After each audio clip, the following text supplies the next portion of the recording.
Good afternoon, Hattiesburg. Thanks for joining us for this COVID-19 briefing for Monday, October the 12th. We'll start with today's hospitalizations. In the hospital right now between Merit Health Wesley and Forrest General, we have 34 people who are positive for COVID. 5 are under investigation right now, and of those 34, we have 13 in the ICU. That's actually a pleasant development given what we saw in the last week. We got up to 51. The numbers come down a fair amount. We're still watching that number, particularly as we start a new week. Particularly with our numbers going up in Forrest and LAMAR counties. Statewide today, we had 296 new cases, no deaths, new positive cases locally, 7 in Forrest County, 4 in LAMAR. Typically, what you're going to see on a Monday is because the labs on Sunday were not going to be running full throttle. You're going to see fewer numbers. So I'm going to go ahead and give you the weekend numbers as well. So on Saturday, we saw 42 new cases in Forrest County, 9 on Sunday, and 7 today. So 58 total over the weekend in Forrest County. LAMAR County had 20 new cases on Saturday, 11 yesterday, 4 today for a total of 35. Totals to date, Forrest County now stands at 2831. LAMAR County is at 1997. Metro area 4828. Our 5-day average, where we take the number of new positive cases on a given day, we average it with the 2 days prior and the 2 days after.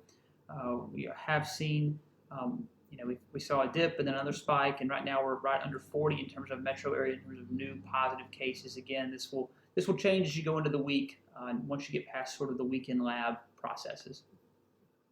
Our inside 14-day number, this is the number of people who have tested positive within the last 2 weeks.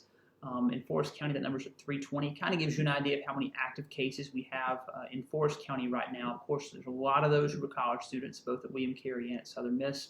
In LAMAR County, that number is up to 269.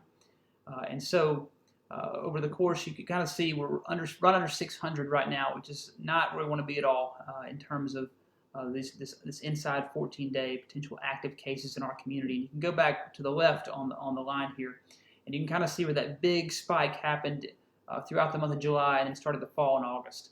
We are on that trajectory right now, and we want to see that number turn around.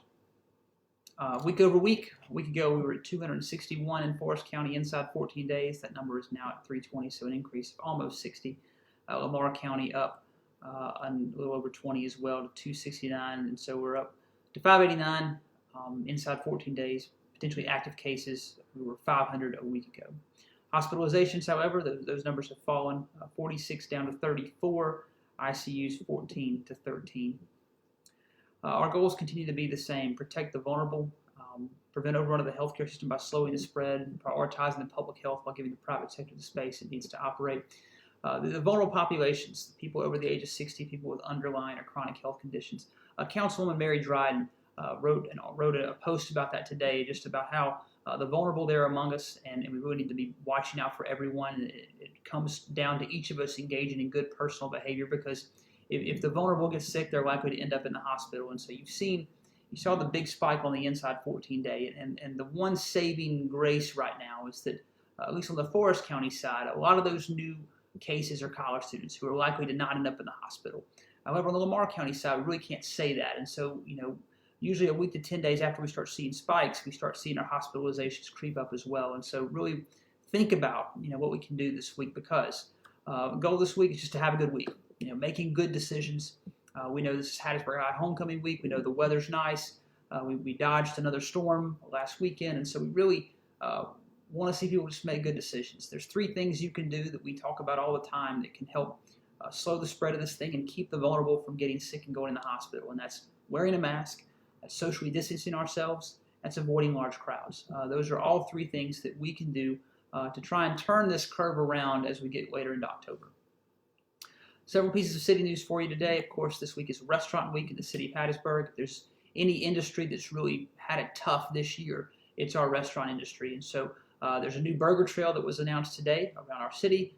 There are also several restaurants who are doing specials for Restaurant Week from downtown to out 98 West. You can get the complete listing by going to visithburg.org/eatlocal. I know our restaurants would appreciate your patronage this week. Also, the Pocket Museum has changed the exhibit for October. If you have not found it and looked at the new exhibit, it's more for adults for Halloween. But one thing to mention is the Washington Post listed 6 museums, new museums that people needed to see around the country, and Hattiesburg's Pocket Museum was one of those 6. And so to see us in the same league, mentioned in the same article as some very much larger cities, that's a big deal. And so if you haven't found the Pocket Museum downtown, we're seeing a lot of foot traffic in that alley as people look for the Pocket Museum and look to see what all is out there. I want to remind you that hydrant testing has started today.